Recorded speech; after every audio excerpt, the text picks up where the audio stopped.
அன்னைக்கு வணக்கம், தந்தைக்கு வணக்கம், ஆசானுக்கு வணக்கம். சபையில் கூடியிருக்கக்கூடிய அனைவருக்கும் எனது வணக்கத்தை தெரிவித்துக் கொள்கின்றேன். ஒரு மனிதன் வாழ்க்கையில் பல வகையான கஷ்டங்கள் ஏற்பட்டு கொண்டே இருக்கின்றது. அதற்கு தீர்வு கண்டு கொண்டே தான் இருக்கின்றோம். ஆனாலும் கஷ்டங்கள் ஏதோ ஒரு வகையில் தீர்ந்தபாடில்லை.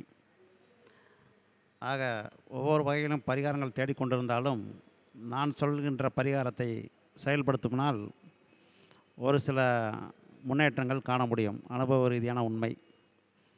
இது நவகிரகங்களையோ ஜோதிடத்தையோ முக்கியத்துவம் கொடுத்து நான் இதை பற்றி கூறவில்லை. ஆனாலும் ஜோதிடம் சம்பந்தப்பட்டு வரக்கூடிய ஒன்று தான். ஒவ்வொரு நட்சத்திரத்தில் பிறக்கின்றார்கள்.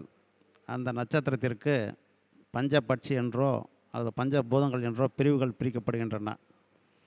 உதாரணத்திற்கு 56, 556 என்று சுருக்கமாக ஒரு பெயரிட்டு அதில் 56 என்று சொல்லும்போது முதலில் வரக்கூடிய 5 அஸ்வினி, பரணி, கிருத்திகை, ரோகிணி, மிருகசீரிடம். அடுத்து வரக்கூடியது திருவாதிரை தொட்டு 6 நட்சத்திரம். அதற்கப்புறம் அப்படியே அந்த 56, 556ங்கிறதுக்கு விளக்கம் வரும்.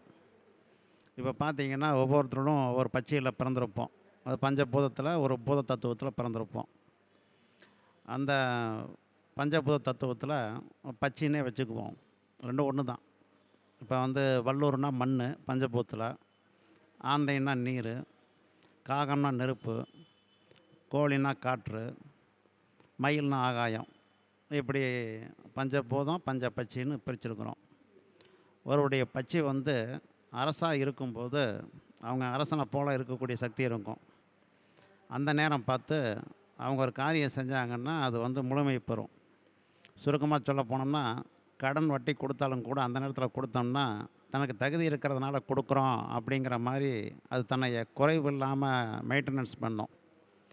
அதுவே அந்த பச்சையோ பூதமோ சாவுங்கிற சக்தியிலையோ துயிலுங்கிற தூக்கங்கிற சக்தியிலையோ இருக்கும்போது அது அள்ளி நாட்கள்னு சொல்லக்கூடிய புதன்கிழமை, சனிக்கிழமை இந்த மாதிரி அள்ளி கிரகத்தை கொண்ட கிழமையாக இருக்கக்கூடிய நாளில் துயில், சாவு அப்படிங்கிற தன்மையில் இருக்கும்போது நம்ம கடன் கொடுத்தாலும் ஒரு பொருள் கொடுத்தாலும் நம்ம எனர்ஜி, ஆற்றல், சக்தி எல்லாத்தையும் அதிகமாக இழக்க வைக்கும்.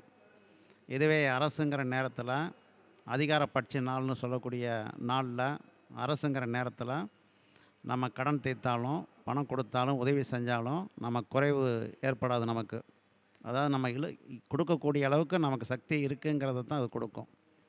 அதே அந்த அதிகார பட்சி நாளில் அரசு நேரங்கிற நேரத்தில் ஒரு கோவில் குளம் போயோ ஒரு தரிசனம் பண்ணுறது, நம்ம குலதெய்வத்தை வழிபடுறது, இந்த மாதிரி செய்யும்போது அந்த அருளாசியும் சக்தியும் நமக்கு முழுமையாக சேரும். ஒருத்தர்கிட்ட ஒரு விஷயமாக நம்ம போய் கேட்கும்போது ஒரு உதவியோ ஒரு காரியமோ சாதிக்க நினைக்கும்போது அது அன்னைக்கு நடக்கலினாலும் அது தொடங்கி வச்சதுனால அது நம்மளை வளர்ச்சி பண்ணுறதுக்கே அது உதவும். அதுவே அழி நாட்கள்னு சொல்லக்கூடிய புதன், சனி அந்த நாளில் சாவு, துயில்ங்கிற நேரத்தில் இதே முயற்சி செஞ்சிட்டோம்னா திரும்ப திரும்ப அலைச்சலில் விடும். ஒரு நாளும் அது ஒட்டவே ஒட்டாது, கிடைக்கவே கிடைக்காது.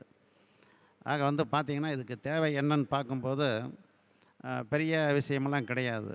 நம்முடைய நட்சத்திரம் தெரிஞ்சுக்கணும், வளர்பிறை தேய்பிறைங்கிற பகுதி தெரிஞ்சுக்கணும், அதில் என்ன பூத தத்துவத்தில் பிறந்திருக்கிறோம், பட்சியில் பிறந்திருக்கிறோம் அப்படின்னு தெரிஞ்சுக்கிட்டு அதுக்கு தக்கபடி நம்ம கரெக்டாக செயல்பட்டாலே இந்த வெற்றிகளை நம்ம அடைய முடியும், தோல்விகள் அடையாமல் காப்பாற்றிக்க முடியும். ஆக பார்த்திங்கன்னா இதில் எந்த விதமான பெரிய ரிஸ்கே கிடையாது. பூஜை இல்லை, வழிபாடு இல்லை, கோவில் இல்லை, ஒருத்தருடைய ஆலோசனை இல்லை, ஒரு மை மந்திரம், தகுடு, யந்திரம் இது மாதிரி இல்லை, ஒருத்தருடைய வழிகாட்டுதல் இல்லை, ஜாதகம் பார்க்கல, திசா புத்தி, அந்தரம், கோச்சாரம், சந்திராஷ்டமம் இது மாதிரி எந்த விஷயத்தையுமே நம்ம உள்ளே நோட் பண்ண வேண்டியதில்லை. இந்த ஒன்றை மட்டும் நோட் பண்ணும்போது அதாவது இது அடிக்கடி தொடர்ந்து தொடர்புலையே நடைமுறைப்படுத்திக்கிட்டு இருக்க என்ன கெட்ட நேரமாக இருந்தாலும் எந்த விதமான செய்வனை கோளாறு, ஏவல், பில்லி, சூனியம், காற்று, கருப்பு, ஒரு போட்டி, பொறாமை, மறைமுக எதிர்ப்பு, கோர்ட்டு வழக்கு, சேஷன் பிரச்சனை, கெட்ட நேரம், திசா புத்தி சரியில்லை, இன்னும் என்ன வேணாலும் இருக்கட்டும், அத்தனையும் முறியடித்து இது நம்மளை நல்ல இடத்துக்கே கூட்டிகிட்டு போகும். ஒரே விஷயம், கரெக்டாக மெயின்டெனன்ஸ் பண்ணணும். இன்றைக்கி என்ன வளர்பிறைனா அந்த வளர்பிறையில் என்னென்ன காலங்கள் ஓடுது, தேய்பிறைனா தேய்பிறையில் என்னென்ன பகுதி ஓடுது, இந்த பகுதியை மட்டும் தெரிஞ்சுக்கிட்டு நம்முடைய அரசு அதிகாரப்பட்சி நாள், படுபட்சி நாள் இதை மட்டும் மெயின்டெனன்ஸ் பண்ணிட்டு வந்தாலே நம்ம வந்து இந்த விஷயத்தை அடைய முடியும். அது மட்டும் இல்லாமல் இந்த அதிகாரப்பட்சி நாள் நடக்கும்போது ஒரு பெண் பார்க்க மாப்பிள்ளை பார்க்க அனுமதிக்கும் போது அதிகாரப்பட்சி நாள் அரசு நேரம். இந்த நேரத்தில் பெண் பார்த்தாலும் மாப்பிள்ளை பார்த்தாலும் அது வந்து தடை இல்லாமல் வெற்றி அடையும், பிடிக்கும். அது அடுத்தடுத்து பார்த்திங்கன்னா வசதி வாய்ப்பு கம்மியாக இருந்தாலும், நகை நட்டு போடுற விஷயம் கம்மியாக இருந்தாலும், லட்சணம் குறைவாக இருந்தாலும், ஏதோ ஒரு விஷயங்கள் வந்து ஷார்ட்டேஜஸ் கொடுத்தா கூட அது வெற்றியிலேயே கொண்டு போய் விடுறதுக்கே பார்க்கும். அந்த அதிகாரப்பட்ச நாள் அரசு நேரத்தில் பொண்ணு மாப்பிள்ளை மீட் பண்ணுறது, இதெல்லாம் யாருமே நடைமுறைப்படுத்தினதே கிடையாது. இதெல்லாம் நல்லா உன்னிச்சு கவனித்து செயல்படுத்தி பாருங்கள், அன்றைக்கே வெற்றி கிடைக்கும். இதுக்கு ஒரு வாரமோ ஒரு மாதமோ ஆண்டோ டைம் சொல்லலை, அப்பயே அந்த ஒரு மணி நேரத்துலேயே இந்த ரிசல்ட் நீங்கள் அறிய முடியும். அதே போல் நீங்கள் பிறந்த நேரம் வந்து அதிகாரப்பட்ச நாளில் அரசு நேரம் ஊன் நேரத்தில் பிறந்திருந்தீங்கன்னா உங்கள் வாழ்க்கை என்றைக்குமே சிறப்பாக இருக்கும். அவ்வாறு பிறந்த நேரம் மணி நிமிடத்தில் உங்களுக்கு வயசு 40 இருக்கட்டும், 30 இருக்கட்டும், 60 இருக்கட்டும், அது ஏதோ நம்ம ஒரு கிழமை டேட்டில் பிறந்த நேரத்தில் நீங்கள் அதிகாரப்பட்சியாக படுபட்சி நாளாக அரசு நேரமாக ஊன் நேரமாக துயில் சாவு நேரமாக இந்த நேரத்தை வச்சு நீங்கள் வாழ்க்கையில் வந்து எப்படி வெற்றி அடைவீங்க, ஒரு போராடுவீங்க அப்படிங்கிற விஷயமே அந்த ஒரே இடத்துலையே நம்ம கணக்கெடுத்துட முடியும். அதே போல் அதிகாரப்பட்ச நாளில் அரசு நேரம் நடக்கும்போது நீங்கள் வழிபாடு செஞ்சீங்கன்னா உங்களுக்கு தெய்வ ஆசீர்வாதம் கிடைக்கும். அதே வந்து படுபட்ச நாளில் சாவு துயில் நேரத்தில் அது என்னன்னே தெரியாமல் நீங்கள் போயிட்டீங்கன்னா கடவுள் இருப்பார், உங்களுக்கு ஆசீர்வாதம் கிடைக்காது, சும்மா போயிட்டு வரலாம். அப்போ நான் போகாத கோயில் இல்லை, வேண்டாத தெய்வம் இல்லை, செய்யாத பரிகாரம் இல்லை, எனக்கு பலன் கிடைக்கலன்னு புலம்புறதெல்லாம் அந்த இடத்துல தான். அப்போ எந்த நேரத்தில் செஞ்சால் நமக்கு வந்து அந்த பலன் கைக்கு வரும், எந்த நேரம் தெரியாமல் கூட செஞ்சிட்டாலோ தெரிஞ்சு செஞ்சிட்டா கூட நமக்கு கிடைக்க வேண்டிய பலன் கிடைக்காமல் லாஸ் ஆகிரும் அப்படிங்கிற டெக்னிக்கல் இந்த இடத்துல ரொம்ப முக்கியம். ஓரளவுக்கு இந்த சொல்கிற விஷயம் வந்து அதிகாரப்பட்சி படுபட்ச நாள் அரச நேரம் சாவு நேரம் இதெல்லாம் எல்லா ஜோதிடர்களுமே கண்டுபிடிச்சி கொடுக்கக்கூடிய கணக்கு இருக்கும்.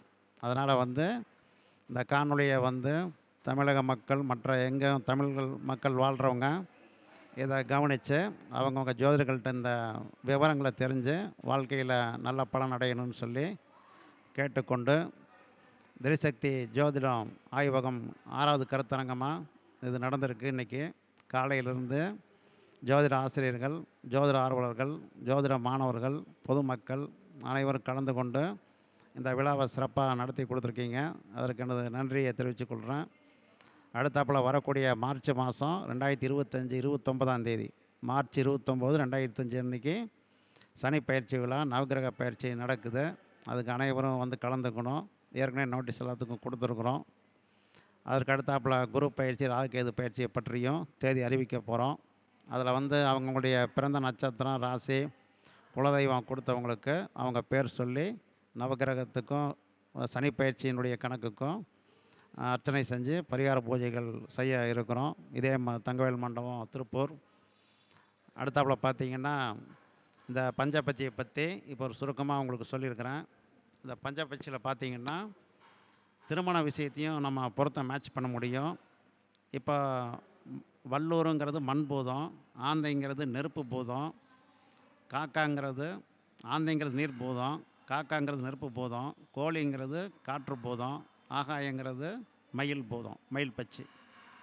அப்போ பார்த்திங்கன்னா நெருப்பு வந்து தண்ணி இது ரெண்டும் பகை. அப்போ வந்து நெருப்பை அணையக்கூடிய சக்தி தண்ணிக்கு உண்டு. அதே போல் மண்ணும் தண்ணியும் நட்பு, தண்ணி ஈர்த்துக்கக்கூடிய சக்தி மண்ணுக்கு உண்டு. அப்போ இந்த மாதிரி நெருப்பு பூத நட்சத்திரம், தண்ணி பூத நட்சத்திரம், காற்று பூத நட்சத்திரம், ஆகாய பூத நட்சத்திரம், இந்த மாதிரி அந்தந்த நட்சத்திரங்களில் நம்ம திருமணம் பொருத்தம் நட்சத்திரங்கள் மேட்ச் ஆகிறவங்கள அமைச்சோம்னு வைங்க, அதில் வந்து எப்படி தண்ணியும் நெருப்பும் ஒத்து வராதோ, மண்ணும் தண்ணியும் எப்படி ஈர்த்துக்குதோ அது மாதிரி அந்த திருமண வாழ்க்கையில் அவங்களுக்கு எதிர்நிலையும் நட்பு நிலையும் இதில் உருவாக்க முடியும். பொதுவாக நம்ம பார்க்கக்கூடிய தினப்பொருத்தம், கணப்பொருத்தம், மகேந்திரம், தீர்க்க பொருத்தம், மிருக பொருத்தம், ராசி பொருத்தம், அதிபதி பொருத்தம், லட்ச பொருத்தம், வேதை பொருத்தம், நாடி பொருத்தம், லக்ன பொருத்தம், செவ்வாய் தோசை பொருத்தம், ராகுகே தோசை பொருத்தம், திசா சந்திப்பு பொருத்தம், இன்னும் பஞ்சபூத பொருத்தம் சரி நிறையா அடுக்கிக்கிட்டே போகலாம். பட்சி பொருத்தம், பஞ்சபூத பொருத்தம், ஆய பொருத்தம், ஆயுள் பொருத்தம் அப்படின்லாம் கொண்டு போயிட்டுருக்கலாம். 24 27 பொருத்தம் இருக்குது, 32 கூட இருக்குது. இன்றைக்கி பார்க்குறது வெறும் 4 பார்த்துக்கிட்டு இருந்து அதில் ஜெயித்தாலே பெரிய வெற்றிங்கிற மாதிரி இருக்குது. ஆக அந்த மாதிரி எல்லாம் பெரிய அளவில் கொண்டு போகக்கூடிய பொருத்தங்களை எஸ்ஆர்னோன்னு சொல்லி சுருக்கமாக பஞ்சபட்சியில் பொருத்தத்தை மேட்ச் பண்ணிடலாம். பஞ்சபூதத்தில் அதை அமைச்சு எஸ்ஆர்னோங்கிற மாதிரி டக்குன்னு ரெடி ஆகிக்கலாம். வேறு விதமான தப்பு இருந்தால் கூட அது சரி கட்டக்கூடிய சக்தி இதில் இருக்குது. ஏன்னு கேட்டிங்கன்னா பஞ்சபூத பொருத்தம் இது. அப்போ பஞ்சபூதம் சொன்னாலே வெட்ட வெளியில் உள்ளது தான் பஞ்ச பொருத்தம்.